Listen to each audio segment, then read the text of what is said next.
Welcome to another special edition of It's Always Game Day in Cleveland, coming to you live from the Greenbrier Resort in the Allegheny Mountains of West Virginia, also known as the middle of nowhere. The Browns are in a bunker. That is not hyperbole. Team meetings and breakfasts and all that other kind of stuff, they literally are in the Cold War bunker. Joining me now, a very special guest. You know him, you love him, you can't live without him. At least the team can't. He is the Executive Vice President of Football Operations and General Manager. It's also a mouthful. It's also the largest door sign in the building in Berea. I hope to God the person that had to do it got paid by the letter, because they're retired by now. Andrew Berry, thanks for the time. Thanks for having me, Daryl. In all seriousness, look, you guys are down here to work. It's not all fun and games here. I know you had the off day earlier this week, but let's start here with the expectations this year. Jimmy and Dee Haslam this week, they wouldn't put a number on anything. They basically told us, though, your expectation, Kevin Stefanski's expectations, supersedes anything that they can come up with. So just how do you feel about the expectations going into this 2023 season? Yeah, our goal is to make sure that we're playing our best football by the end of the year. That's what you see with really all the best teams in the league.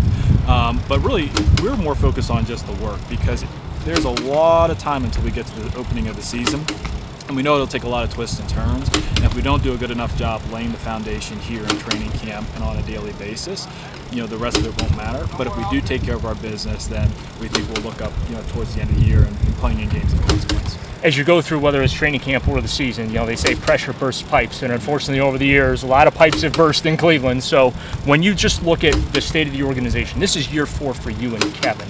How confident are you that you guys really have this thing under control and are going to be able to get this thing across the finish line? Yeah, we feel really good about the players, coaches, and staff that we have in the organization. We think it's in a really healthy place. We are looking forward to seeing this collection of players and coaches come together throughout the fall, and we'll deal with the season as it unfolds. But we have a high degree of confidence in what's in the locker room, what's on the sidelines, and in the support staff that we have around those individuals. Ownership.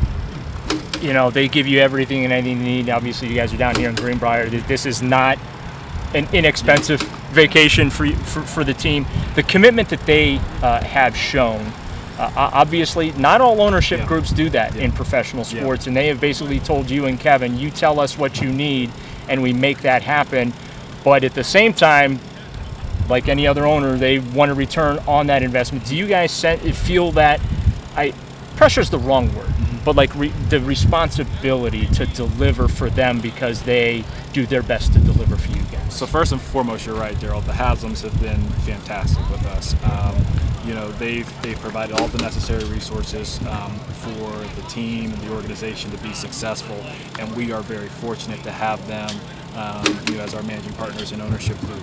I think anyone in a decision-making seat, GM, head coaching position, wants to make sure to have a team that not only the ownership group, but the city and the fan base can be proud of. And we're no different in that regard. We're excited about this upcoming season, and that's why our focus is on the work on a daily basis to make sure that we have a team that can make the organization and the city proud. Once the season starts, you're kind of like the fireman. You got to put out the fires. One of the early fires that you had to worry about was the receiver position, right? You come here Saturday. The news, obviously, unfortunate, Marquise Goodwin, blood clots first and foremost. Hope he's okay, just from a health standpoint, playing is secondary. But then Anthony Schwartz gets dinged up again, and unfortunately that's been a little bit of a pattern for him. Amari Cooper gets dinged up. But now here we are, we're on a Friday afternoon recording this, and Schwartz and Cooper are back on the field. Meanwhile, everyone up in Cleveland's freaking out, wanting to know where the replacement troops are coming. When is Andrew Berry going to bring in more wide receiver support? I think there was a certain point in the offseason where we had like 15 receivers on the roster, and everyone was asking, how many more receivers could we possibly sign? But we're glad to get Coop and Anthony back. We're obviously going to be a little bit more conservative early in camp. We have a longer runway than every other team in the NFL besides the Jets, but with those two guys back in the fold, we feel really good. You mentioned Marquise earlier. Obviously, that's a kind of like a week-to-week issue and we're hopeful that that'll progress quickly. But we also have some guys that maybe our fans aren't quite as familiar with that will play next Thursday and throughout the preseason that we're excited to see. But we feel good about that room.